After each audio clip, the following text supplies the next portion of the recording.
বরিশালের বিখ্যাত ভাইরাল ফল হলো ডৌয়া। এখনকার জেনারেশনের ছেলেমেয়েরা এই ফলটাকে চেনেই না, নামই জানে না। তো এই ফলটা কিন্তু বরিশালে বিখ্যাত একটা ফল। আপনারা কোন অঞ্চলের কোন জেলার মানুষ কি নামে চেনেন অবশ্যই কমেন্ট করে জানাবেন। আসসালামু আলাইকুম এভরিওয়ান, সবাই কেমন আছেন? আশা করি ভালো আছেন। আলহামদুলিল্লাহ আমিও ভালো আছি।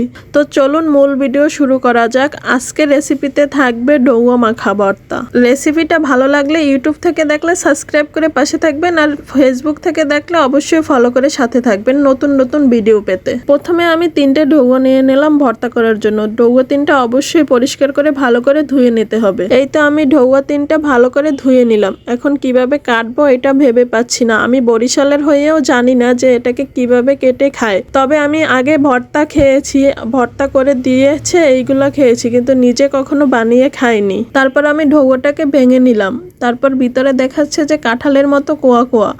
অবশ্য কাঁঠালের মতোই থাকে। আমি ভাবছি কাঁঠালের মতো কোয়ার মতো উঠিয়ে নেব, পরে দেখছি ছোলা সহ উঠে যাচ্ছে। পরে কি করব, ইউটিউবে সার্চ দিলাম যে কিভাবে এটাকে কেটে খায়। তারপর সেখান থেকে দেখলাম যে এটাকে বটি দিয়ে নাকি ছিলিয়ে নিতে হয়, তারপর এটাকে কোয়া কোয়া করে বের করে নিতে হয়। তো অবশেষে আমার ছিলিয়ে নেওয়া কমপ্লিট হয়ে গেল। আমি একাই খাবো এই জন্য একটা ছিলিয়ে নিয়েছি, আর 2টা আমি রেখে দিলাম। পরে আমি কোয়াগুলো ভেঙে নেব আস্তে আস্তে করে। তারপরে ভর্তাটা মাখানোর জন্য আমার লাগবে শুকনো মরিচ, লবণ, চিনি, তারপর কাসুন্দি হলে ভালো হবে, তাহলে একটু সেন্ট ভালো আসে। কিন্তু আমার বাসায় কাসুন্দি নেই, আপনারা চাইলে ব্যবহার করতে পারেন। পরে আমি কোয়াগুলো ঠিক সুন্দর করে এভাবে নিয়ে নিলাম। তারপরে আমি কুচি করে 2টো শুকনো মরিচ দিয়ে দেব। আপনারা বেশি ঝাল খেলে আরো মরিচ দিতে পারবেন, কিন্তু আমি একটু ঝাল কম খাই, এজন্য 2টো দেব। মরিচগুলো লবণ দিয়ে তারপর ঢলে নেব। তারপর একটু চিনি দিয়ে মেখে নেব। এই যে ফাইনালি আমার ডৌয়া ভর্তা মাখা কমপ্লিট হয়ে গেল। আর এভাবে কারা কারা এই ডৌয়া মাখাটা খেয়েছেন অবশ্যই কমেন্ট করে জানাবেন।